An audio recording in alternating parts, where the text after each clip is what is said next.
ఒక చిన్న గ్రామంలో రవి అనే సాధారణ బాలుడు జీవించేవాడు. అతను ప్రతిరోజూ తన చిన్న పనిముట్ల దుకాణంలో కష్టపడి పనిచేసి మట్టితో కుండలు, కప్పులు మరియు జాడీలు తయారు చేసేవాడు. తన పనిని అతను ఎంతో ఇష్టపడేవాడు. ప్రతి కుండను అందంగా చేయడానికి ఎల్లప్పుడూ తన శ్రద్ధ అంతా పెట్టేవాడు. ఒక రోజు ఉదయం రవి అనుకున్నాడు, ఈ రోజు నేను ఇప్పటివరకు ఎవరూ చూడని అద్భుతమైన కుండను తయారు చేస్తాను. అతను జాగ్రత్తగా ఉత్తమమైన మట్టిని ఎంచుకుని కుండను మలచడం ప్రారంభించాడు. కాని పని చేస్తూ ఉండగా కుండ యొక్క ఒక పక్కన చిన్న పగలొచ్చింది. అయ్యో అని రవి ఊపిరి పీల్చుకున్నాడు.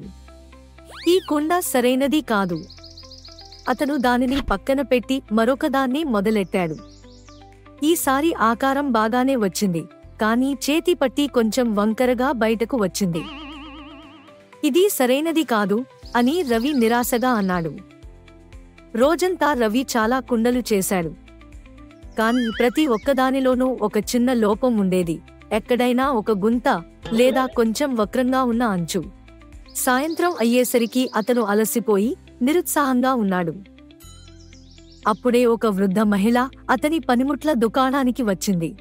ఆమె రవిని ప్రేమగా చూసి, నువ్వు చేసిన కుండల్లో ఒకదాన్ని నేను కొనుక్కోవచ్చా?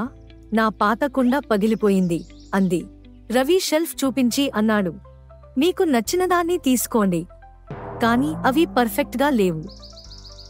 వృద్ధ మహిళ చిరునవ్వుతో చిన్న పగలున్న కుండను ఎంచుకుంది. ఆమె దానిని నీటితో నింపి ఇంటికి తీసుకెళ్ళింది. మరుసటి రోజు ఆమె తిరిగి వచ్చింది.